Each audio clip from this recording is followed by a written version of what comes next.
Whatever this time. Oh, here we go.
Did you start reading a book?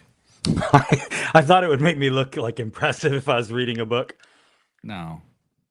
And it doesn't look very realistic, honestly. No, it's a picture. I mean, book. Dude, we all know I can't read, but I don't listen. It's just a picture book. It's a picture book about apartment wrestling. Oh, honestly, I'd read that book. Antoine in the chat. Antoine's in the chat. He says hello. If you're old enough to remember the feud that we're talking about, you're probably old enough to remember apartment wrestling ads in after mags and shit. Yeah, it's what happened to my How long did that last? Like apartment wrestling? Didn't it start in the late 70s or something? I feel like it's more older. Yeah, it's like because I think by the time we were kids, you didn't see those ads unless it was like a really low rent. Mm-hmm. You know what I mean? Like after mags weren't running those after a while. No, they weren't. I read. I don't know if they ever were. I read his autobiography, and I don't know that I would recommend it because it's like a guy who like still tells the same jokes that he told in like 1960, who still finds them hilarious and thinks the reader will too. Right. There's a lot of interesting stories as well. I mean, he doesn't kayfabe everything, which I worried he was going to do. That's kind of what I would think too. Yeah. He does talk about the apartment wrestling, and it was very controversial in their own office. It was very controversial. Really? But yeah, it was kind of like them doing as close to something like Playboy as you could do in a wrestling magazine, basically. Well, so I thought you had to mail away, and you got those catalogs. I think so. Because this shit. So this book, it's a Toshin book, okay, and it's a big. The guy that did Toshin, right? Yeah. Because of me. It's the guy that did mic a little closer to your. Oh, sure. I was trying to not cover up, because it like blended into my mustache and it looked really weird. So I was trying to move. It's not about how it looks; it's about how it sounds, bro. That's right. I was uncomfortable. The guy that took it was like at least this particular book, this collection was a legit photographer. So the book is half apartment wrestling and it's half like fucking Arena Mexico and shit. And it's like luchadors and stuff like that. And what he does and he's like an excellent photographer. So what he'll do is he'll juxtapose images of like tawdry stuff, right? Just total fucking whatever smut. But then on the other side is like midget wrestling, and it's like somebody tied up in a fucking noose or whatever, and you're like, oh, I see the statement you're trying to make here. You know what I mean? Like we're just that wrestling's really erotic. And yes, it's erotic and exploitative, depending on, or whatever. But yes, wrestling is erotic. Yes. So anyway, a lot of luchadors. And also that shit, my wife bought it for me for like my birthday or something. She's like, oh, it's that wrestling history book you had asked for. And then we started flipping through it. She's like, I would have never bought you that if I would have known. I'm like, no, it's fine. What I love is that she buys the book and doesn't even look at it. She's like, this is more of. Well, it was shrink wrapped. It was shrink wrapped. Okay. And it's like, but here's what's crazy though, is like you're looking at it and you're like, this shit's nasty. And then you're like, oh, well, that's actually a really well executed figure 4, Yeah. It's like unbelievable. In the apartment? Yes. It's like legit wrestling holds and shit, That's good. And but like, full on 70s Bush and everything. Wow. Hey, welcome to Pro Wrestling Forever. Yeah, what's up? We got Antoine in the chat. He's here for the nonsense on a Monday. That's right. We got plenty of nonsense to bring you. Already fucking nonsensical. Yeah, I mean, we're pretty knee deep in it already. Skewer Universe is also in the chat. Time for wrestling and blade kisses. Let's fucking go. That's right. Blade kisses to everyone. I was chatting with some friends. I said, Happy Pride. Blade kisses, to you all. Billy in the chat. Billy, 8908. And they didn't want my blade kisses. I felt a little insulted, but I kind of always feel insulted by these people because they're always insulting me. Yeah.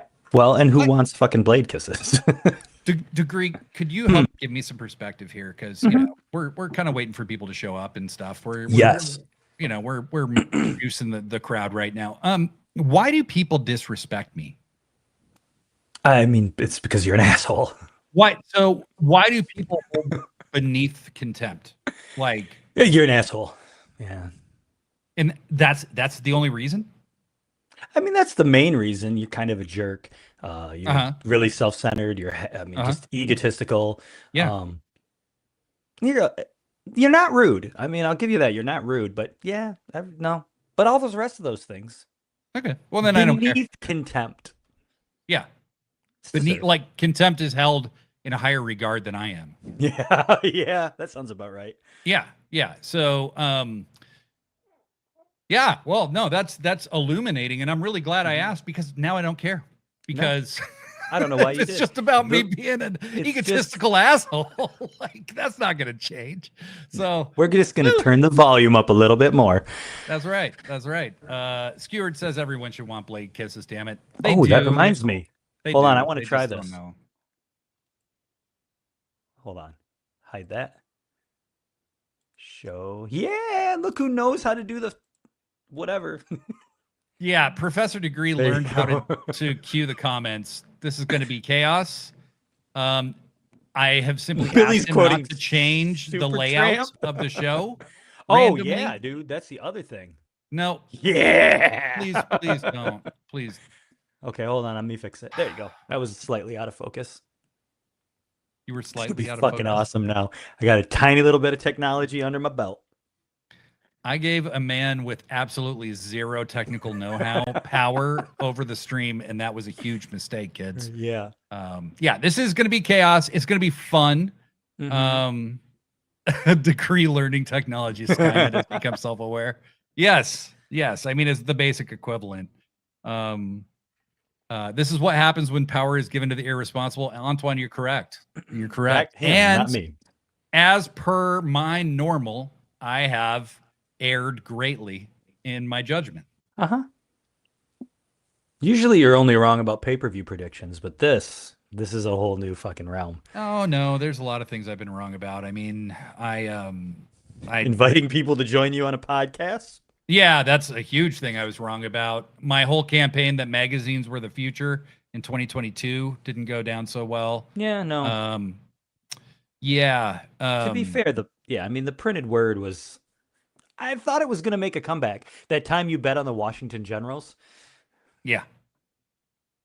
Not good. No, that just not good. They have I'm like you knew what I was talking about there. Right? They've beaten them one time. They have beaten them, yeah. Yeah. I don't know what this is. I don't know what that means. What is this? Don't forget about the time you hardcore lobby for HD DVD. Dude, come on. I mean, and Zune too. Zune.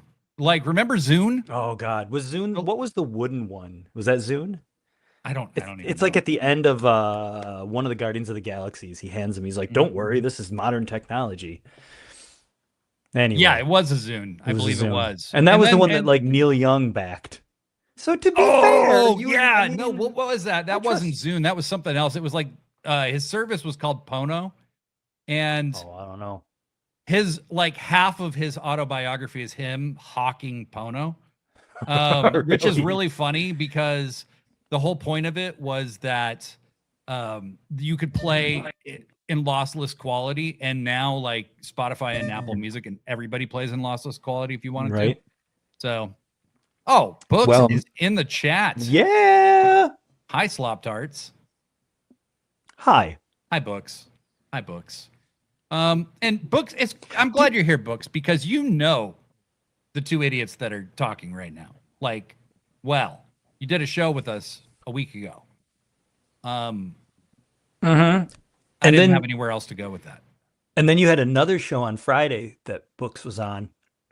And if memory serves, Mhm. don't quote me on this exactly. I'm going to paraphrase. Something was said to the effect of you being the Brandon Cutler to my Kenny Omega, I believe. I have no memory of this at all. I'm pretty sure that's what happened. At And just I think Books will no, remember it. Yeah. no, Uh-huh. no, Yeah. no, So, yep. no. I was the guy who told Nintendo to do the GameCube. I was like, yeah, the mini discs, they're gonna do great in America. People love those, the mini CDs. Yeah. Yeah, yeah. I And kind of like the GameCube. well, what I love the GameCube, quite honestly. It was like a little Mhm. suitcase, like a Mhm. little, The travel controllers with were it nice. I easily. like the controllers on that too. Well, did you ever get one of those wireless ones? No. Oh, those are pretty nice. Those are pretty I nice. only played it briefly, and I played a lot of like Def Jam Vendetta and stuff. I like that game. Well, It's a good I game. It was basically the Nintendo 64 wrestling games, but it with was wrestlers. no Def Jam, the Right. with No, those like games are Method Man fucking and cool. shit. Mm-hmm. Yeah, that was awesome. Um, there we go. Wow. I like this better. I like this Wow. better. Degree as a Marco stunt to Blades Luchasaurus. Yes, that is a much more accurate I thought that was description the of other. situation. Sorry, I thought that said Blade. Well, fuck that. That's bullshit. I like that he Yeah. acknowledges that neither one of us is Jack Perry, though. Like, there's no fucking way. Yeah, dude, no. No. I mean, I have hair, you don't have hair, but neither of us has Jack Barry hair. No, So, God, my God. That um, man's hair is beautiful. Book says Kenny says hi, and I don't say hi back. Okay. You want to get So, started? well, before we get started, I thought it might be better to waste some more time. So, what I Mm-hmm. was gonna say is, I'll you just know clear my how throat for another 15 to 20 minutes. Hold on. have have you ever been kind of like your financial situation's a little uncertain and you're not exactly sure how it's going to pan out, and then you're like, I should make a huge purchase and do something really irresponsible Yeah. at the same time? I did that today. I bought a Switch 2. That's Fuck right. yeah. And you can play GameCube games on that shit. And I was playing fucking Zelda Wind Waker this morning. Did you have to get the subscription for that? Right? Is that what you do? Mm-hmm. Yep. Yeah, I had a Switch. Well, we do have a Switch, and I don't subscribe it to the thing anymore. But yeah, it's totally worth it because you get a lot of fucking 8-bit Nintendo games and shit. Like you get a lot of cool stuff. How do The you like online it? expansion is cool. Yeah. All right, now we're ready. And you Now we're loving ready. it? Oh, so now we're done Oh talking yeah, about I am loving it. I played Super Mario Galaxy. Here's what happened is that I watched Super Mario Galaxy. I acquired a copy of Super Mario Galaxy, and Kayfabe K and I watched it together. And I got so nostalgic for Nintendo that for 2 weeks I've been trying to stuff it down and not buy No. Switch 2. And I just want it more the more I try to stuff it down. And so I bought it. I bought Yeah. it this morning, got it today. Like Fuck yeah. shipped. It's like, oh man, I'm in a bad financial situation. I shouldn't do that. And then after like a week, you're like, I deserve it. I'm suffering. This is hard. This is hard. This is hard, Totally. It's really, really hard. Books has Sorry, what I is just that? ate A dinner. Raspberry Pi or whatever those things are Yeah. called? An emulator? Nice. Nice. There's so many different Mario games. I have Mario Galaxy 1 and 2. Having a good time with it in 4K. Yes, Kayfabe K is a bad influence. I agree. Oops. Sorry, I tried to hide that. Yeah, what are you doing? Because I hit the button at the same time that you hit the button. This is going to be a nightmare. All right. It's going to be fucking awesome. All right, should we start like it's the real episode? Yeah, let's do it. I need to come up with a better intro though, but okay. Yeah, we'll do that like later. Like a 5, Probably 4. not. Hello, wrestling fans. I'm your host, the toast of the third coast, Professor Degree. With me, as always, the host of our sister show, your second favorite podcast, Sit Down, Shut Up, Mark Out. I, Blade Daily. This is Pro Wrestling Forever. Blade, how you doing today? It's my first favorite podcast. But I'm not talking to you. I'm talking to them. It's their second I favorite bet podcast. there's one person who would think it's better. You? Hmm? It's There's still one. me. Yeah, it's There's still me. one. All Your right, mom. let's Your move mom forward. doesn't count. So today, today's episode takes place at the crossroads where quantum physics meet Jim Crockett Promotions. Today's episode of Pro Wrestling Forever is the first in a series titled Into the Wrestleverse. First. Yeah, I was thinking you would do that in post. So, No. Let me give you the setup. August 29th, 1988, the very first SummerSlam was held. The main event featured Hulk Hogan and Randy Savage, the Mega Powers versus the Mega Bucks, Ted DiBiase and Andre the Giant. Special guest referee was none other than Jesse the Body Ventura. So this is the first SummerSlam. It's a follow-up to WrestleMania 4, which was held the previous March and featured a one-night tournament for the vacated WWF Championship, in which Randy Savage defeated Ted DiBiase in the finals. The title had been held up due to some shenanigans. I'll allow you to peruse the interwebs and find that out on your own. But here's the crux of the biscuit. There's been rumors for years, which were eventually confirmed by various people in the wrestling industry, that Vince McMahon had made a play for Ric Flair. He wanted Flair to show up at SummerSlam 88 to leave the NWA, where he had been the champion for a number of years. We think this event, if it would have happened, would have had, I don't know, seismic, universe-shaping repercussions.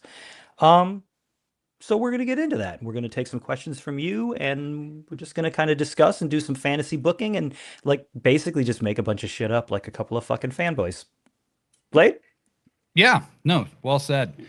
We are going to be talking about what I believe would have been a cataclysmic event in the world of pro wrestling, because the more we pulled this apart, the more we realized how much it would affect literally everyone else if this had come to pass. So go ahead. Sorry, I'm sorry. We should also mention that the sources for this are Ric Flair and Bruce Pritchard, two guys with a pretty bad command of the truth. So Ric Flair had said that, so basically what the reason Flair was available was that Jim Crockett Promotions wasn't paying him on time. They weren't paying anyone on time. Everyone's contract had been voided, essentially, because they'd all been breached because they weren't being paid on time. However, unlike ECW, they still were being paid. So Flair was free to negotiate with whoever he wanted. Vince McMahon understood this and tried to reach out to Rick. There was a little back and forth, and what Flair said was he stayed with what became WCW because he understood that Jim Crockett had promised Ted Turner that Ric Flair was going to be part of the deal, and he felt an obligation to stay. I don't know how true any of that is, but the rumor is that for a long time, I've heard that Vince wanted Ric Flair to show up on the Brother Love show as a special guest at SummerSlam 88. Wow. Yeah. So, and I think with the recent death of Ted Turner and a lot of the discussions surrounding him, again, that kind of puts a little more weight on this. It kind of gives you a little more perspective, I guess. And the role that Ted Turner really played in professional wrestling, I don't think it's outlandish to say that if he was not involved, pro wrestling would be hugely different. We're going to kind of get into that now. So what do you want to get into? You want to get into SummerSlam first, or do you want to get into the state of you kind of gave us the state of the NWA. Well, actually, so you have the state of WWF first, right? Which is Savage is the champion. Hogan is off filming No Holds Barred. Right. He's still headlining every major pay-per-view. There's only 4 at the time, so it's easier to do. Actually, and there's 4. There's 3. There's 3 because the Royal Rumble isn't a pay-per-view yet. So Hogan is still really, Savage is keeping this belt warm for Hogan, right? But there's really only one main guy in WWF at this time, and it's Hulk Hogan. And Macho Man Randy Savage, honestly, the house business holds up really well while he's champion. A lot of people are very impressed with how he does as world champion. because the Macho Man was fucking awesome. And that's this is a trend you see all the way until today in the WWF or WWE. This is the guy on top, and then this is the guy that everybody actually wants to be on top, but he's not going to be on top because this is the guy on top. I can't speak for all the fans, but I can tell you that in 1988, when I was a little kid riding the bus, all the older kids loved Randy Savage, and they were already done with Hulk Hogan. So whether it be John Cena and CM Punk, or whether it be Roman Reigns and Bryan Danielson, just keeps on, or Roman Reigns and I don't know, name a lot of people. It was, it's just a thing that goes on. It's how Hulk Hogan has been templated by Vince McMahon over and over to varying degrees of success. I would say maybe the best template is like John Cena. For sure. The worst template was pre heel turn Roman Reigns. Just a guy not meant to be that, or Lex Luger might be the other runner up for that. So we have, that's kind of the situation in the WWF, but we also have in Jim Crockett Promotions, Ric Flair is arguably the same guy. He is the top guy without a doubt. He's barely a heel because the crowd cheers him constantly. All right. He is the fucking man. And before Ric Flair was a fucking pathetic shell of a human being threatening to sue his own son publicly and passing out in the streets of Florida, so much so that there's a subreddit dedicated to people sharing their experiences of encountering this. He was one of the greatest wrestlers of all time. He was the man. That's an immutable fact. Okay. I don't like Richard Flair. Ric Flair was the fucking man. And no matter who won the belt from him, they were just keeping it warm for him too. But he lost it a little more than Hogan did. So, which was to say that Hogan did not lose it for like 5 years straight. Right. Hogan this is the first. I mean, Savage picking the belt up. He's the next guy after Hogan. It goes. That's 4 years after Hogan won it first. Yeah. Is Randy Savage. So, but Flair has a couple title reigns that last like 2 or 3 years. And that's just WWF's way of doing business. Pedro Morales did the same thing. Bruno Sammartino was the same thing. Bob Backlund, those guys, they just held the belt for 4 or 5 years. That was just the way it was back then. Right. So that's not, and it also contrasts the booking difference between Crockett and WWF, which is Crockett booked for heat and Vince booked for the big baby faces. He booked to have you leave feeling good. Yeah. Whereas Crockett booked to have you fucking pissed and want to see that guy get his ass kicked. Right. You're paying money to show up to watch that guy get his ass beat next month. Yeah. So in the 80s, Flair loses the title to Harley Race. He wins it back at the first Starrcade. He loses it to Dusty Rhodes, wins it back 3 days later. He loses it to Kerry Von Erich. He wins it back 2 weeks later. And finally, fucking the greatest champion of the 80s besides Flair, Ron Garvin. He beats him. Ron Garvin never defends the title once while he's champion, gets a special exemption from the NWA not to defend it, then loses it in a cage match to Flair at Starrcade 87. Then Flair loses it to Ricky Steamboat for 2 months after that and wins it back. Meanwhile, Hogan held the belt for 5 years. Yeah. Hogan's the champion the entire time. That entire time. So anyway, here we are. Do you want to look at the chat, or do you want to go straight into? Yeah, let's jump into the chat before we go deep into the Wrestleverse. Well, here's Antoine. Makes you already think if one of the greatest 80s feuds in 89 had never happened. Well, Antoine, that's actually what we're going to be talking about, but we're going to get there. Skewered Universe asks, am I the only one that hated Brother Love? You are not the only one. You were supposed to hate Brother Love. I mean, he's actually a pretty hilarious parody of televised televangelism, in my opinion. But yeah, I hated his guts. You were supposed to hate him. I hated him. I got that as a kid, but I still just thought he was fucking irritating. What's interesting is now I appreciate Brother Love, but goddamn Bruce Pritchard. Bruce Pritchard sucks. I can't stand that dude. Yeah. Cannot stand him. Bleary Line says it's kind of a miracle that Flair turned out how he did, mostly since, at least from a purely wrestling perspective, Flair was pretty honorable in wrestling. I guess I don't really know that much about him, but that sounds right. I mean, yeah, if he said he was going to be there, he was there, right? I mean, he knew how to maintain his position and play politics like everybody, but that's just wrestling. you know? Yeah. So, but yeah, I mean that's the thing. Yeah, he was pretty much staying with Crockett. I don't know, Hmm. maybe not as a favor, but like, Hmm. it was the right thing to do. It was a handshake deal. Are we Hmm. putting up that one or no? Yeah.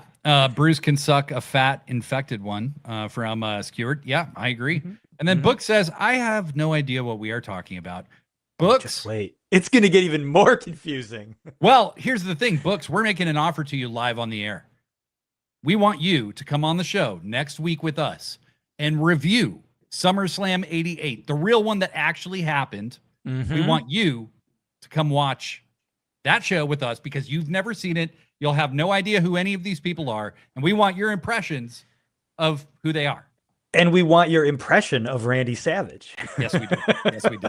So, Books, hopefully you'll join us next week. So, Back to the show. back to SummerSlam the show. 88. So, okay. So let's say he shows up. Yep. He shows up on Brother Love, and then typical WWF at the time is to do a bunch of vignettes, whether it's Dusty Rhodes delivering pizza or Vader bouncing on a trampoline. That's kind of like the standard thing. You know what the fuck I'm talking about. Sure do, bud. So they probably would have done that. You probably would have seen him doing some Lifestyles of the Rich and Famous shit, I'm guessing. Which begs a bigger question. What happens to Ted DiBiase at that point? Get into that in a minute. Unless you want to get into it now. This is the butterfly effect. And boy, it is big. Because big Ted butterfly. DiBiase, okay, so they say that apparently, I think Pritchard actually said that the $1 Million Man is the gimmick Vince McMahon would be if he could be a pro wrestler. That's what he told DiBiase to sell it to him. To sell it to him, right. But DiBiase at least, is drawing from the same well that Flair would be drawing from. The rich guy, the aristocrat, the asshole. Took it down a different path than Flair did. But do you need Ted DiBiase when you have Ric Flair? Because when Flair shows up, when does Flair actually show up in the WWF? 91? And DiBiase just kind of gets shuffled off into the background, which he kind of was already fading away, but was already over. I mean, it ran the usual course that anybody in that top heel position had at the time. You don't stick around for too long. So let's say they do this. They're running vignettes.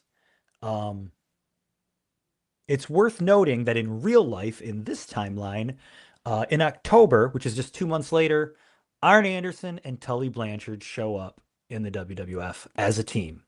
This really happened. In real life. And what's the reason why? Because they were being vastly underpaid and they were pissed off because Crockett wasn't willing to do anything to keep them, really. And they were being paid less than Jim Cornette. Fuck that. So they show up in the WWF. They're managed in real life by Bobby the Brain Heenan. So it only takes a little bit of effort to assume that Bobby Heenan would have been managing Ric Flair, Arn Anderson, and Tully Blanchard, who are 2/3 of the Four Horsemen. So I have a way you can get to Flair, kind of his quest. All right. My theory is Ric Flair shows up with Bobby Heenan, with the Brainbusters, let's just say. And he starts calling out Hogan, just like he did in 91, right? Hogan's not the champion. Okay. Right. Savage is infuriated that Ric Flair, the champion from the NWA, is calling out Hogan, not him. Like, I'm the champ around here, brother. He's fucking infuriated and insulted. Right. And this is exactly what Ric Flair wants, right? He's playing mind games. He's calling out Hogan. Savage goes, well, you haven't really earned your way to a title shot yet, but I'll still fight you. And Flair goes, no, big man. I'm not fighting you unless it's for the title. They make a match for Saturday night's main event. Tully and Arn are not in the scene yet. It's just Flair and Bobby the Brain. Okay. During the match on Saturday night's main event, Bobby the Brain brings out some people during the match. There's a ref bump. Something happens. Right. Arn and Tully make their presence known. They destroy the Macho Man. and Ric Flair wins the world title on Saturday night's main event. Then Savage, even more infuriated now, right? His pride has been taken away too, right? His team challenges Flair's team at Survivor Series. And it's Arn Anderson, Tully Blanchard, but there's only 3. Right. Barry Windham shows up during the match as their mystery partner, let's say. They eliminate all of Savage's partners. And the Horsemen, who don't ever care about winning matches like this, because what's the stakes for this match? They don't give a shit. They just all destroy Randy Savage at the same time. Right. Like, they break his fucking ankle or something with a chair. You know, they Pillmanize him. They do something absolutely horrible. Okay?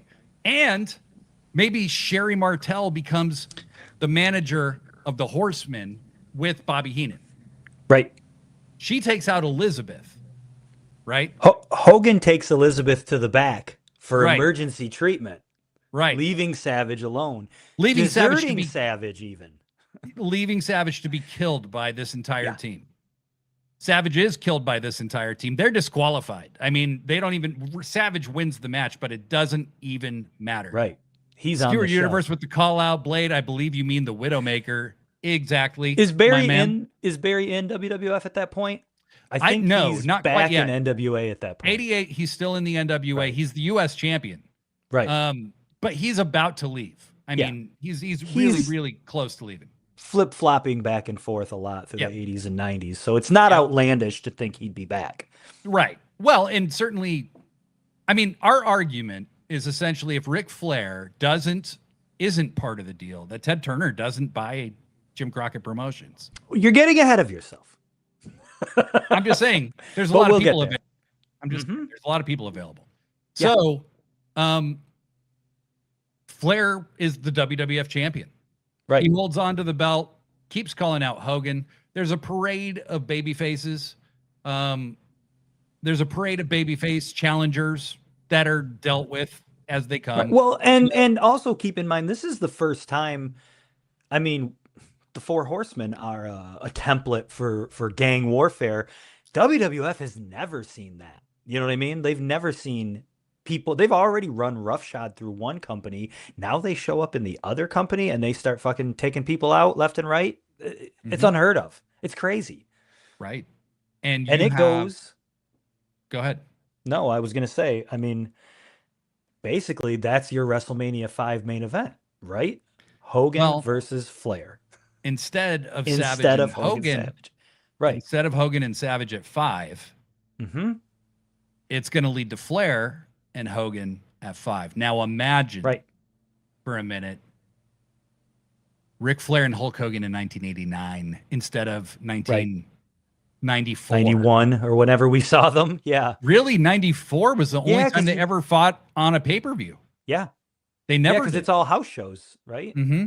So, and then you've got, furthering the story, you've got Flair's got Sensational Sherry on his side. So Hogan, of course, still has Liz as his backup, and Savage is, you know, in the hospital for however many weeks or months or however long it is. Go on. Hogan presumably wins it. We're gonna go with the idea that Hulk Hogan beats Flair at WrestleMania 5 because that is the thing Vince McMahon would have most likely done, right? Hogan always has, you know, Hogan most pose, whatever the stereotype. Hogan's going to win it at that point, yeah. Hogan overcomes all the Horsemen, overcomes everything, and it's Hogan and Elizabeth in the ring together. Posing down. Hogan has her up on his shoulder just like Macho Man. Flair's defeated and humiliated. Maybe Demolition got the tag belts back from the Brainbusters. I don't know. Maybe. Who knows? Hogan does the Macho Man finger thing and turns around in a circle as a tribute. But he's standing there at the aisle. He doesn't show up on Raw the next night. Yeah, there's no Raw at the time. But Macho is not happy. Okay. But he shows up. He tells Hogan, he does what Macho Man would do. He would tell him, hey, she's mine. You know, that, you know, she's mine. You can't, you know, You I don't got lust in appreciate your eyes, brother. You've got lust in your eyes. But he shakes Hogan's hand to pretend like everything's okay. And just a few weeks later, Savage picks his spot and turns on Hogan. Mm-hmm. That feud becomes WrestleMania 6. You never have the Ultimate Warrior and Hogan in the main event. And the Ultimate Warrior never becomes the World Heavyweight Champion because there's no WCW. You don't need him. So you don't need him. Yeah. It's worth noting at SummerSlam 88, the moment that we dropped the pebble in the pond and that causes the ripples. That was the night that the Ultimate Warrior ended the Honky Tonk Man's, what was like 14-month reign as Intercontinental Champion. Surprise entrant. It was supposed to be Brutus Beefcake. Beefcake wasn't there. Ultimate Warrior shows up. And then the Warrior just kind of rode that Intercontinental title until WrestleMania 6. But you don't need him to do that here. No. We don't need a Warrior because we have Savage. Mm-hmm. Well, and I think having Savage to lean on into 90, you have Flair who can feud with all these other people. Now, he can elevate people like Bret Hart. He can elevate the Shawn Michaels. He can elevate these other people. The Horsemen can stay a unit. You can have maybe down the road, you can have a Bret Hart join the Horsemen. You know, they turn on Barry Windham so he can have a babyface run, and Bret Hart replaces him, or whatever. Well, yeah, or if the NWA in a final desperate gasp starts throwing money at Barry Windham, saying we're going to make you the man, or you're the guy, we're finally going to promote you, and that leaves an empty spot. Yeah, you don't need to have the Brain Busters leaving. So all this, Savage ends up being the odd man out. I mean, isn't he kind of always the odd man out? That's Savage's like gimmick. He's always the odd man out. He always played second fiddle to Hogan, and he knew it. And when he wasn't playing second fiddle to Hogan, he was trying to play second fiddle to Hogan. Behind the scenes. Like, that's really true. Randy, I think, would always be built to be Hulk's nemesis, no matter how you got there. Because I think they would have, yeah. Well, because if you keep Randy as a good guy, he overshadows Hulk. He's cooler than Hulk Hogan. He's way cooler. Isn't going to gravitate like I said, I know this isn't like the fucking scientific litmus test, but like all the kids on the bus liked Randy Savage. You were 40 years later, and do you like Hogan or Savage? Right. I mean, even still to this day, Randy Savage did cartoons. Randy Savage, everybody he was in fucking Spider-Man. He was a cultural icon. Yeah, he was a cultural icon. And yes, Hogan was too, but Savage did it while having Hogan's thumb on the scale, basically. Hogan's doing everything in his power to not let Randy be that guy, and he was. So yeah, if Randy's a good guy, no, it's not going to work. They have to make him a bad guy. So you have. So Antoine says I think Savage becomes a bigger star with Flair there earlier. We all hated Hogan. He just would have had more gloating time. Probably, but that's an interesting point. What if we're sitting here saying that there's no need for the Ultimate Warrior? Oh shit, what if Hogan starts getting phased out a little earlier?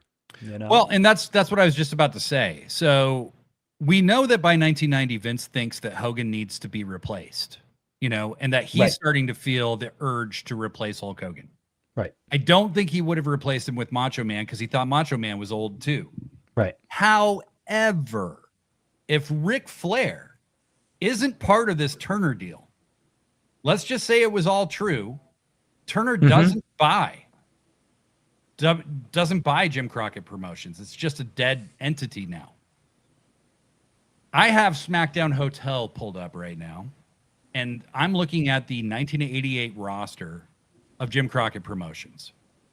The free agents just on the open market are Bam Bam Bigelow, Bobby Eaton, Dennis Condrey, Dick Murdoch, Dr. Death Steve Williams, Dusty Rhodes, Eddie Gilbert, Ivan Koloff, Jim Ross, Jim Cornette, J.J. Dillon, Kendall Windham, Kevin Sullivan, Larry Zbyszko, Lex Luger, Mike Rotunda, Nikita Koloff, Paulie Dangerously, Paul Ellering, Rick Steiner, the Road Warriors, Ron Simmons, very, very green Ron Simmons, Russian Assassin 2. I don't know why only 2 is there. Stan Lane, and Sting. Soon to be followed by Scott Steiner, too, because you've already got Rick. Right. Scott's going to show up. So, right. So, in this scenario, Jim Crockett doesn't sell to Turner. It doesn't mean Crockett goes out of business right away. It doesn't mean the NWA disappears right away. But all those dudes are available, potentially. NWA is going to throw a little money at some of them. They're going to try to keep some of the dudes that they want.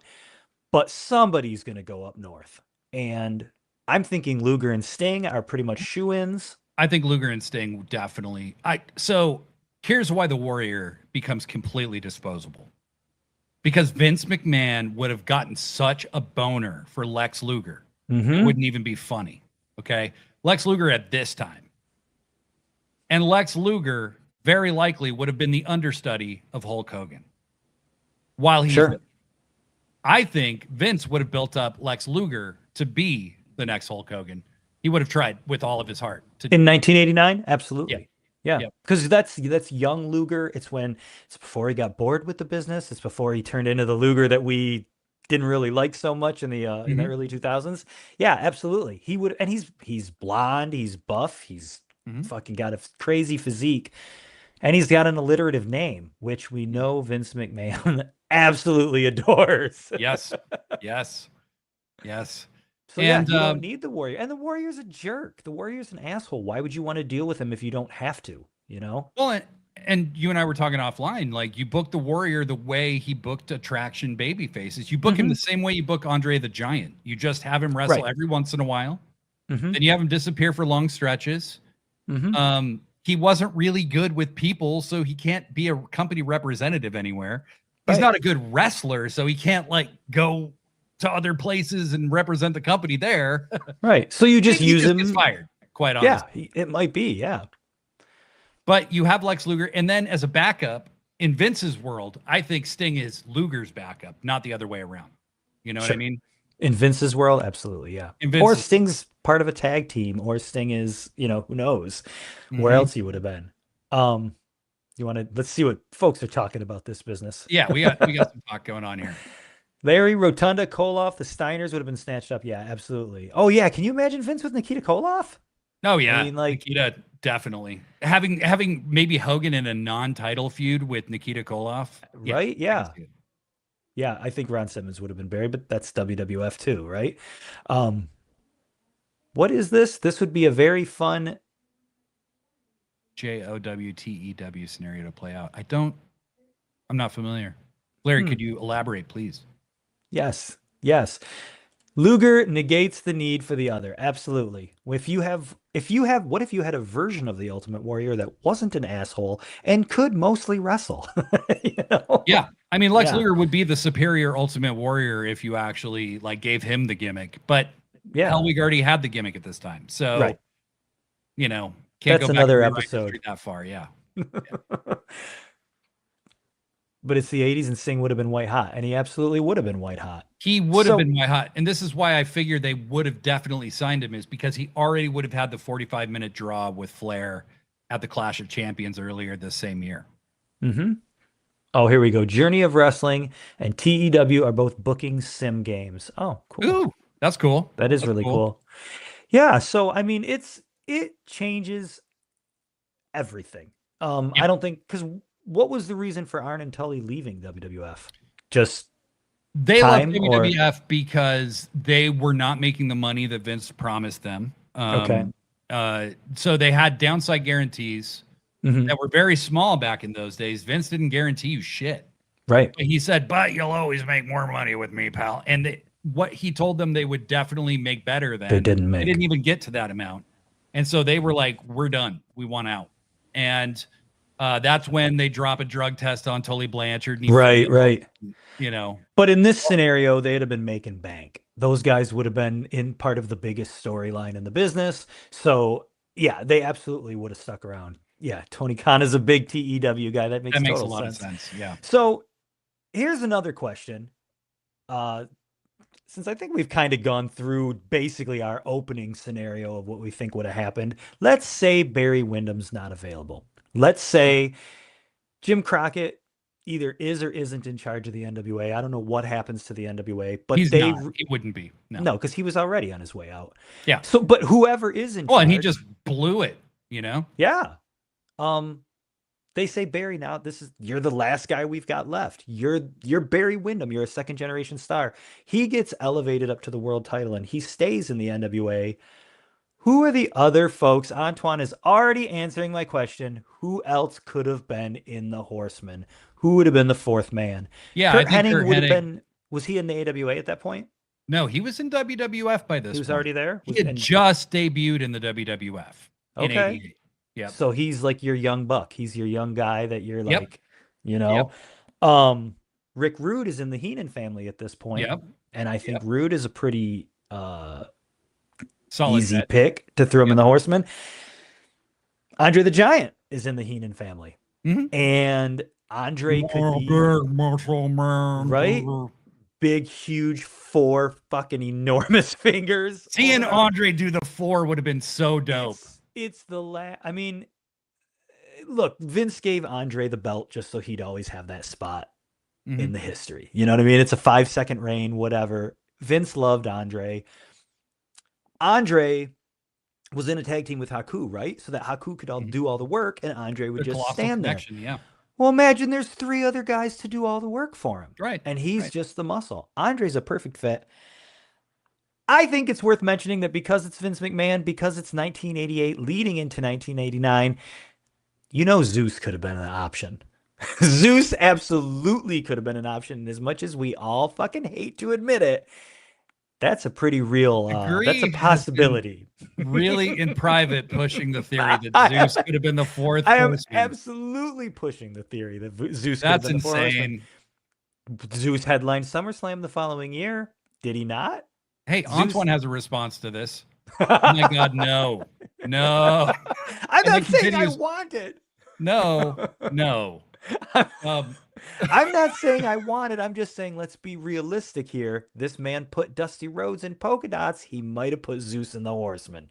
It's not impossible. And maybe Flair, after he drops the belt to Hogan, him and Zeus tag team against Savage and Hogan at SummerSlam or something. Who's to say? Yeah. Or Luger. The thing is, because this is the timeline I will not accept. We're going to sit here and we're going to say that the NWA goes out of business. We're going to say that Ric Flair wins the WWF title in 1988. But I am not going to live in a world in which Tiny Lister doesn't eventually play Debo in Friday. And this is his first big claim to fame. You need SummerSlam. You can fucking shit on Zeus all you want, but it ends up with Friday. I'm willing to fucking love Debo, dude. I fucking love Tiny Lister. I'm a big Tiny Lister fan. I have the Hogan versus Zeus San Diego Comic-Con only. Exactly. I love that shit. So I love that shit. Zeus might have been horrible, but the eventual thing we got down the road was Friday, and I'm willing to deal with it. Well, you already got a summer of it anyway, right? You got a summer of it. I don't see Hercules, Antoine. I just don't. He was a guy like, how I said you could book the Warrior as like more of like an attraction. You have him come back and beat guys like Hercules, Right. Hercules is like a gatekeeper guy, right? Hercules, if maybe he would have realized that you can go to the tanner and tan your legs as well as the top half of your body, maybe Hercules could have been a bigger star. You can only tan the top, bud. Only the top. Only the top. Skewer Universe hates the idea of Zeus but he says we're overlooking the obvious, and I wonder what the obvious is. Oh, well, I mean, come on. That's a given. Yeah, of course Barry Horowitz is the 4th horseman, right? Thinks Barry Horowitz might have made a great horseman. He's about the same caliber as Paul Roma. So right, yeah. You never know. So, okay, if nobody else in the chat has any other horseman suggestions, here's another question. I want to get back into this a minute. What does Ted DiBiase do? Well, and we talked about that at the top. He's redundant. Do you think he leaves? I think Ted DiBiase gives his notice because the $1 Million Man gimmick is done. It's kaput. With Ric Flair there. You don't need it. It's basically the same gimmick. It's just, so I think Ted DiBiase is a guy that the remaining NWA partners Because Sure. you're saying the NWA goes away. No, Jim Crockett goes away. Right, That's right. a different deal. So I think you're very correct that somebody would have thrown a bucket load of money at Barry Windham.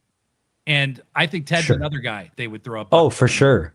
Because Ted had carried a promotion on his back before. You know, you need Mhm. guys like that. Maybe Barry, who has carried Florida before, Mhm. Barry and Ted are your babyface and heel at the top of world class, at the top of Sure. where you also still have the Von Erichs, right? Mhm.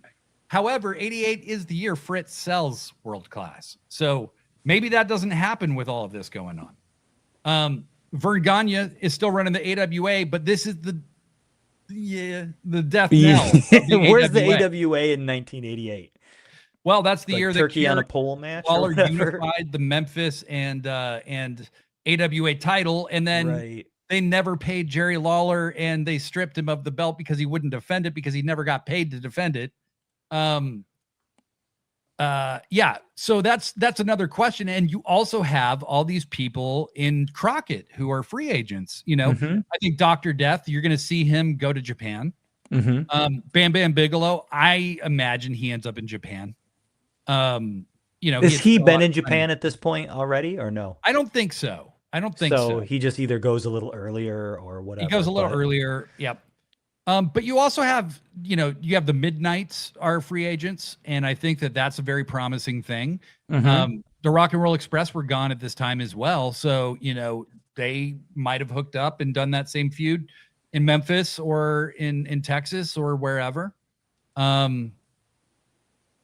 Agree with you, Blurry Line. Bam Bam was fucking awesome. I'm so glad he got to be ECW champion because him not being a Yeah. world champion would have been a crime. Yeah. Really would have. Yeah. Bigelow was amazing in his day. I rave about the dude's name, but everything about that guy was perfect, dude. Bam Bam ruled. The Ruled. tattoos on his head. People The didn't look. have tattoos back then, No, right? Like you especially might not have on their one on your fucking skull. arm. Yeah. Jesus. And he could do a little cartwheel and shit. I mean, that was great. Mhm. What do we have here? Antoine says he goes earlier. Midnights go to Japan. Redundancy. I think of Doom in Japan full time. Jesus Yeah. Christ. Yeah. If I mean, Doom's that's- ever formed, right? Yeah, maybe there is no Doom. I mean, there's no WCW. There's no WCW, and that's There's the no important thing. WC. Those So if little we take trading what- cards. There's none of it. If we take what Antoine said, that Nikita goes Mm-hmm. to WWF and Rotunda goes to WWF, and I can't remember who else there was one other person he mentioned, but we take Von those Erich, I think. off the table. I think eventually Vince makes a play for Kerry Von Erich earlier than he Mhm. did. Maybe the whole Von Erich family goes. Maybe Vince buys Fritz out instead of that whole disaster between Jerry Jarrett and all of them. But then you've still got Memphis. But here's the other thing that you've got. And this really got our brains turning because I'm a genius. So you've got Dusty Rhodes. You've got I said I'm a genius. You gave a weird look. What's that about? Oh, I just something smelled strange. Is interesting. Did Something you fart? totally unrelated. My dogs. Sometimes I my fart dog's and in like here. it smells really bad, and I'm like, ooh, who'd that? Yeah, come no, from? no. That's I mean, me. it certainly didn't have anything to do with you calling yourself a genius. Go on, tell us about Dusty Rhodes. So I'm a and Jim genius. Ross. So you're looking at Kevin Sullivan, Dusty Rhodes, Paul Dangerously, Mhm. Jim Ross, Jim Cornette, all Right. being free agents. Yeah. They're not all going to go to WWF. No. You're telling me they're not going to go start something then? They're not going to get investment money. Paulie Dangerously's not going to fucking talk some schmuck into fucking paying his bills. Well, years and Ted earlier. Turner's still out there. So And how Ted do you know Turner's Paulie still there. Dangerously isn't talking to Ted Turner and he doesn't just say, okay, look, so the Crockett thing didn't work out, but what if we give you your own wrestling promotion? Right. So again, I mean, the Turner thing could So still you be in either get play. maybe something like you either get something like an ECW years ahead of time, Sure. right? Or you get another big national promotion, right? I don't think you would have had something as hardcore as ECW in 1988. Probably not. Again, I was 12 years old, so I can't really No, but I make just that mean comment for sure. But the voice of the revolution kind of thing. yeah, You know, yeah. with young talent they can Well, afford. and you've got, we mentioned it earlier, and I'm positive you already gave the man a eulogy on Sit Down, Shut Up, Mark Out. But this is the thing. This is where we were talking at the top of the show about Ted Turner being such an important part of professional wrestling. If Ted Turner doesn't buy WCW and there's no competition for Vince, wrestling is a totally different animal. Yep. And we'll get into that at the end of the episode. But so let's say, we know that Turner's a guy that loves wrestling. Turner always wants wrestling on his channels. He's always said Draws wrestling always ratings. makes money. Yep. Mm-hmm. And he's always been loyal to professional wrestling. Mm-hmm. So maybe somebody like Dangerously or Heyman, maybe Heyman and Jim Ross do team up and they get in his ear. Maybe he starts whatever a new third promotion, which becomes the second promotion, whatever. Right. Purist Wrestling? I'm not sure if I'm pronouncing that right. Says, hey guys, welcome to the show. What up? So yeah. And you've also got Kevin Sullivan, who's been unleashed and who could end up anywhere. Either starting a promotion, him and Dusty might try to get Florida going again. But the old school territories probably live a little longer without WCW happening. It's just National Wrestling only has one company. Mm-hmm. Right. So then the other question, and I don't know if we're getting too far ahead of ourselves here, but when does wrestling start dying out? Ultimate Warrior time period? 89? So I was just about to say, this is why I put Savage and Hogan at WrestleMania 6. Is because we talked about this on the hard way back in the day. Was the more we talked about it, the more I believed the beginning of the end of the golden era was when the Ultimate Warrior beat Hogan. Absolutely. Because he wasn't up to it. Mm-hmm. He wasn't up to it. And the babyface versus babyface dynamic never draws the way people think it will. It just never does. Mm-hmm.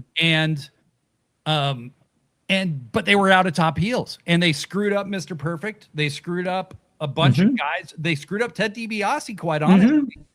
And so they didn't have anybody credible for the Warrior. He was given these kind of lackluster opponents during his run. And he couldn't wrestle worth a hill of shit. He's not worth shit as a wrestler. And so he can't match his opponent's styles. He can't mix it up. Well, and his crazy wild promos and everything that drew you to the Warrior are really great in small doses. But once you start overexposing that guy, it just gets old, Mm-hmm. So do you think, this is the question then, do you think that the fad dies out at that time the same as it did normally? Or do you think that Hogan and Savage carries it and it lasts a little bit longer? Because now you have Hogan, Savage, Flair, and then all these people coming in. The fad doesn't die out so quick. I think it doesn't die out so quick, but that's solely to the benefit really of WWF and nobody else. Right. And I think that you get that entrenched oligarchic corporate fascism thing way sooner. A little earlier.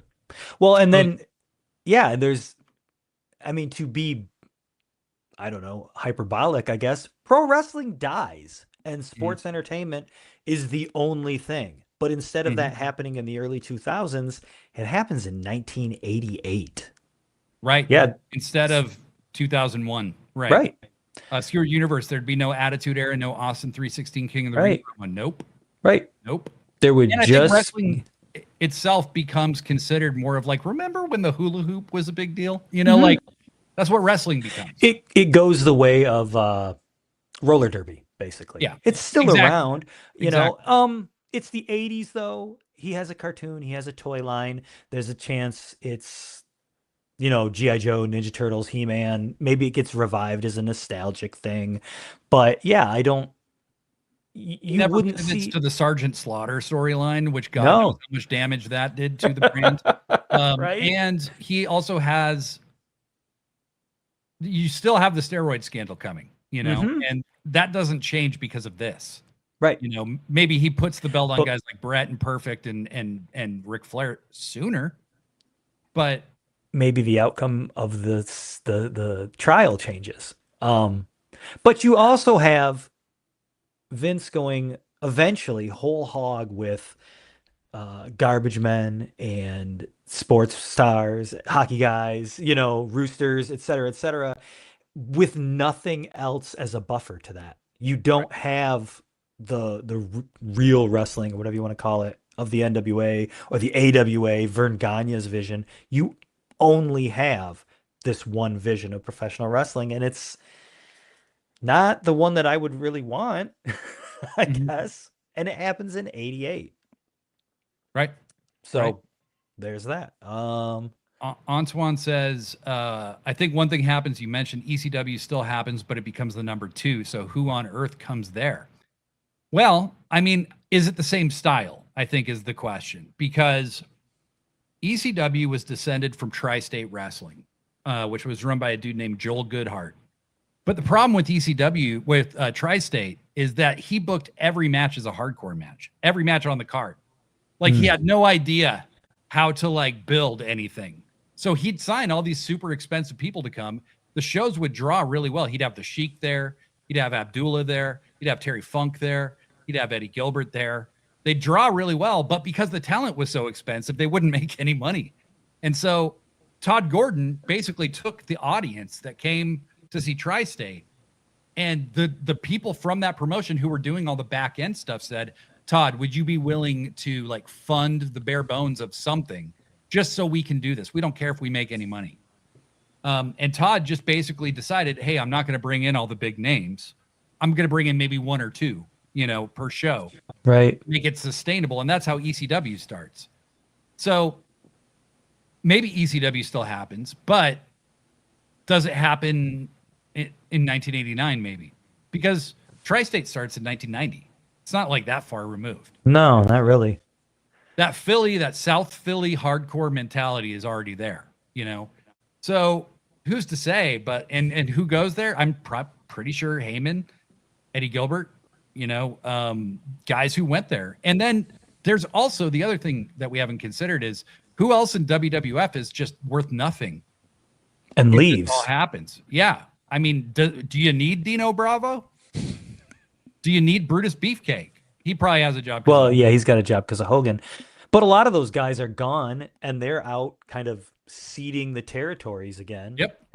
Yeah, you got guys like Ken Patera, who's like signs autographs and wrestles on your show, right? At what point does Herb Abrams start the UW? Well, no, he's already done with the UWF at this point, isn't he? No. So Herb Abrams doesn't start his UWF until the mid 90s, like 93. So 92, okay, so 92. there's your big money mark, or whatever you want to call him. There's your guy who's got the cash. The only thing bigger than a money mark that he was a mark for was cocaine. Cacania. Yeah. But I mean, like, yeah, so let's say a dude like that gets a hold of, Eddie Gilbert and shit like that, or Heyman or whoever. Yeah, there's different possibilities. And we haven't even mentioned Jerry Jarrett either. I don't know what Jerry Jarrett's doing in 1988. I mean, the USWA lasts until like 1998. Like it was the last territory to go. Go on, I'm sorry. I'm just messing with shit. I would make a Duke the Dumpster Drosy joke, because I always have. And then he got arrested recently for something terrible, and I can't anymore. Ooh. Oh. Yeah. So, Antoine, wrestling doesn't die as a whole. It dies in the West. Yeah. I think it has a period very similar to Britain. What happened when World of Sport disappeared, where they went years without major wrestling promotion having a big TV deal. They still had it, but they were doing like holiday camps and doing, Danielson's like doing the holiday camps over there in the early 2000s, because Britain didn't have a wrestling scene that was of any acclaim for like 15 years. So here's a question from Antoine. Thank you. There is one person there who would be affected that I want to know what happens. Shawn Michaels. When do the Rockers break up? 91. When do they show up in 88? So they're brand new. Mm-hmm. So I mean, to me, that stays the same up until they split. I know exactly what I would do, because Shawn and Marty weren't going to get along forever, right? And Shawn was going to be Shawn. Happens the exact same way it did. Sure. But you already have Ric Flair's replacement way before. Yeah. It's Sure. Shawn Michaels. He ends up feuding with Ric Flair. Sure. Flair turns babyface. Michaels turns the Horsemen against him. Sure. New chapter begins. Arn Anderson is like his mentor. And this is all off the top of your head, which I do have to say, I'm not going to call you a genius, but I am impressed. Yeah. No, I think the Horsemen turn on Flair. He becomes the old babyface guy who loses all the time. And Michaels becomes the next. Well, you have with the Horsemen, you have this whole new avenue because, like, say with the Heenan family, it's like Heenan's bringing people in to try to get rid of Hogan, right? And with the Horsemen, it's like you have this whole different setup for who you can insert in, pull out. You know, who's the new guy that you want to make the monster heel. Yeah, it changes the whole dynamic. I think we just hit the same button. Yeah. Hot take.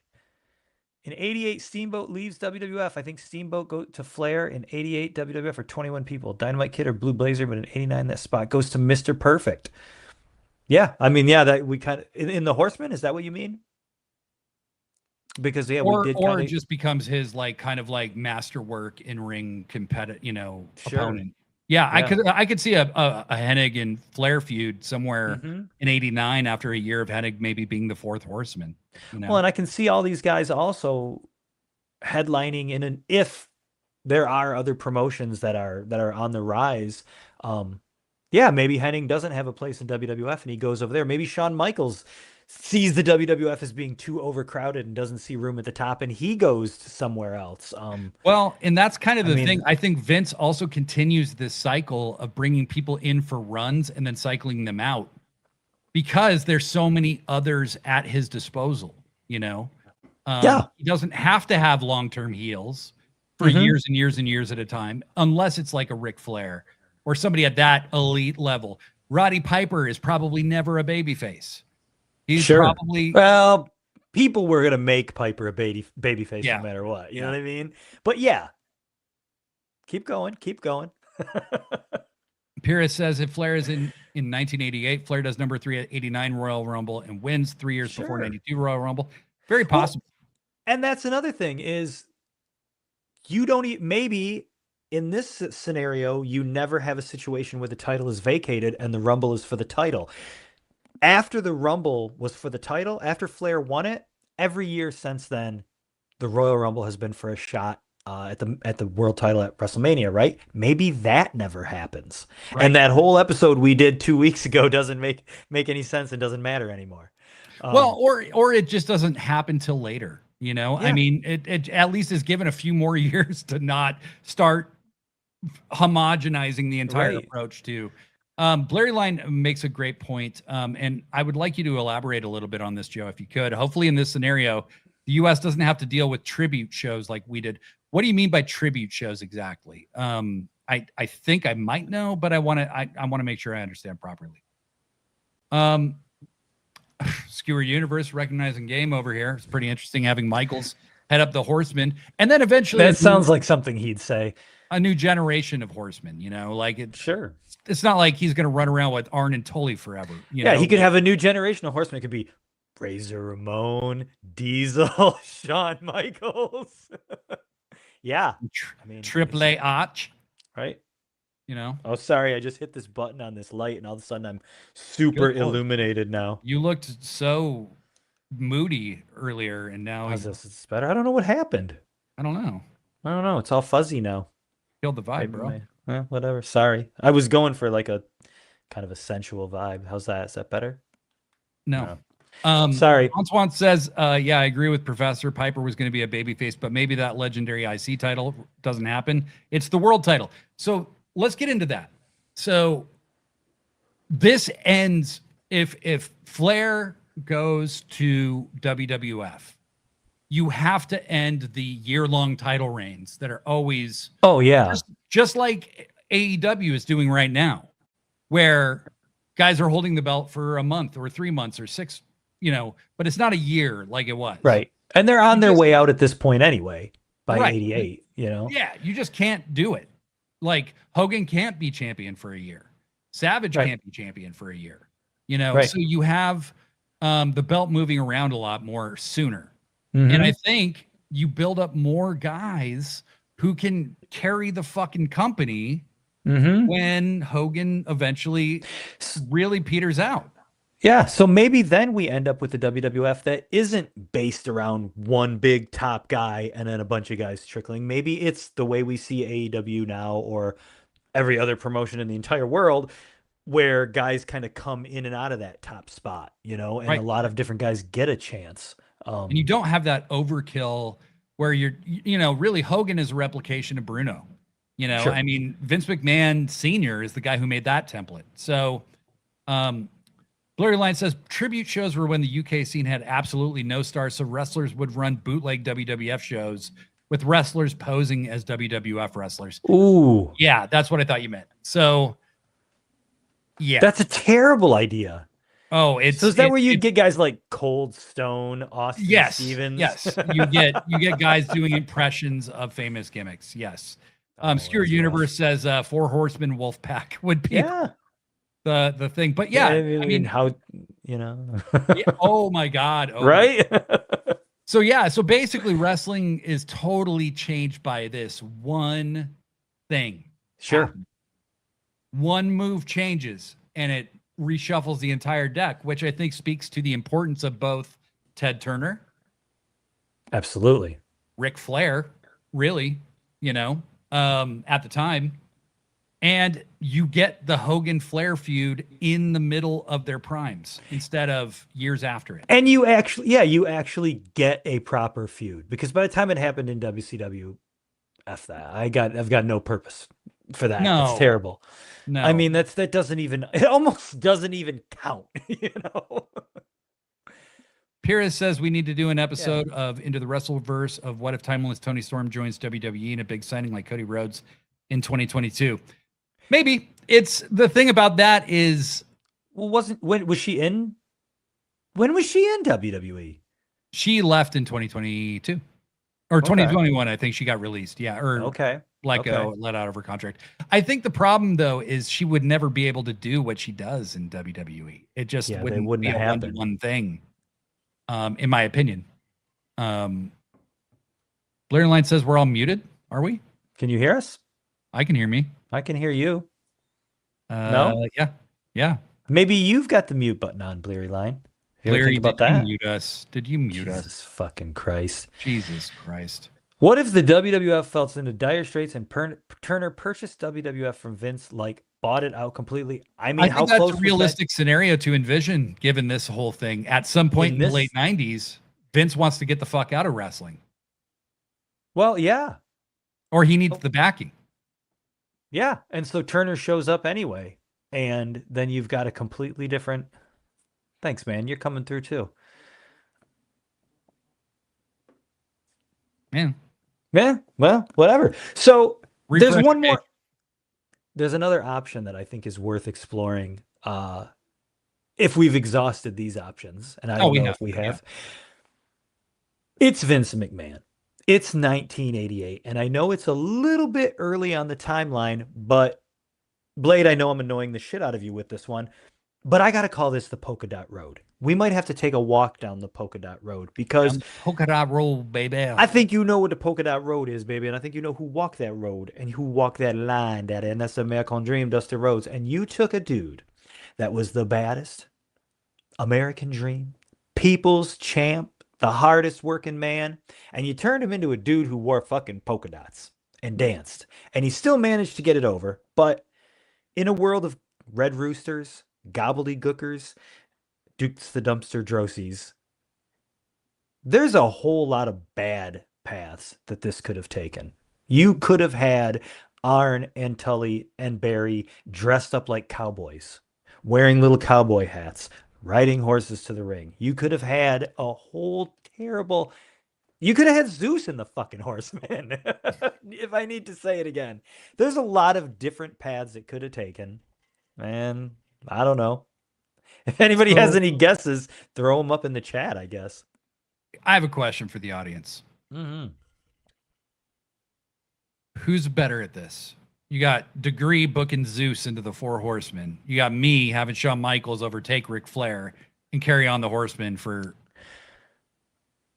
Well, decades. here's the thing, Blade. In the world of professional wrestling, there's what we'd all love to happen. There's our own fantasy booking, and I admire your fantasy booking. It's the same thing I would have done playing a wrestling video game when I was 13 years old. And then you also have the hardened, cynical world of a 49-year-old man who's lived through it all, who's seen it, who's seen Bastion Booger and the headbangers dressed up like nuns. I've seen Meat. You know who Meat is. You know what Sean Stasiak did. What do you really? It would be wonderful to think, oh, if Vince McMahon had the Four Horsemen, he would have created the Four Horsemen in the WWF, but he probably wouldn't have. He probably would have made them into ice cream men. You know, he would have done something super effing stupid. You had a suggestion offline, which was he would turn them all into cowboys. Yeah, I just said that a minute ago. Oh, okay. Sorry, Yeah. I missed that part. Yeah, dressing up as actual cowboys. I can Yes. totally see that. It's a dead heat. You're on different ends of the spectrum, and neither of you has outdone the other. Wow. Yeah. You're my simp, man. Pierce says Tony left WWE in 2021 because of Vince, but Triple H was a big fan of Tony. HHH was in bad condition in 2021 with the heart stuff. I believe if Tony was in WWE in July 2022, things will be different. So you're not saying after she becomes timeless in AEW, she goes to WWE, because Timeless didn't start till 2023, right. I believe. And then, I mean, I don't know. I really don't know how they would have used her. I look at how they use the women's roster currently. Not to say AEW does a great job, but I just don't see her being given the platform to really establish herself in the same way based on how it's the leeway to be that character, you know. She certainly would never become Timeless Tony Storm in WWE. I just don't see it. I don't think so, no. No. I don't think they would have allowed her that Secure Universe also says, imagine a world with no billionaire VKM. Maybe that prevents so many gross things happening later on. Could be. I'm pretty sure he was pretty fucking nasty back then too, though. But, I think he was pretty terrible. Yeah. But there would have been less of them. He had the capacity to hurt less people. Yes. Right. And he had the money to hurt less people, I guess. Yes. Yeah, here you go, Skewered Universe. If we never get WCW, we'd never have Bischoff. Yeah. Yeah, I mean, Eric Bischoff might just be a male model in Sears catalog somewhere, you know? He'd be doing like fucking LL Bean, fucking, you know. Well, I mean, catalog. And then you think about how many, if you don't have WCW, that's the thing, we're sitting here thinking about all these changes they could have made, but if you don't have WCW, does Steve Austin have a platform? Does Raven have a platform? You know what I mean? Like, Shane Douglas. Was in both WWE and WCW. Right. But if he doesn't have that, you know, maybe he doesn't make I don't know how him and Heyman, how everything worked out, but like, let's say he doesn't make that connection with Heyman in WCW and it doesn't carry over to ECW. We're lying. Bischoff would be selling Teach Yourself Karate VHS. Yeah. That's absolutely what he would do. That's hilarious. Yeah, so I don't know. That's our trip into the Wrestleverse. Into the Wrestleverse, people. There's a lot of doorways. There's a lot of little what ifs. There's a lot of little things that if one thing had happened differently, what's the snowball effect? What's the ripple effect or the butterfly effect? We'll definitely be revisiting this idea in future episodes. If you have an idea for Into the Wrestleverse, hit us up at prowrestlingforeverpod@gmail.com and let us know. Give us that hypothetical situation that what would the wrestling landscape look like if it had happened? And let us use our brilliant imaginations to try to figure it out. We all set? We are. All right, everybody. Thank you all so much. This has been a lot of fun. I hope you had fun too. We'll be back next Monday with books, and we're gonna watch. We'll have watched back in time. SummerSlam 1988, and we will review it. Join me this Friday with books to talk about whatever happens this week on AEW. That's right. Go then. There are other worlds than these. This is Pro Wrestling Forever. Ta-ta.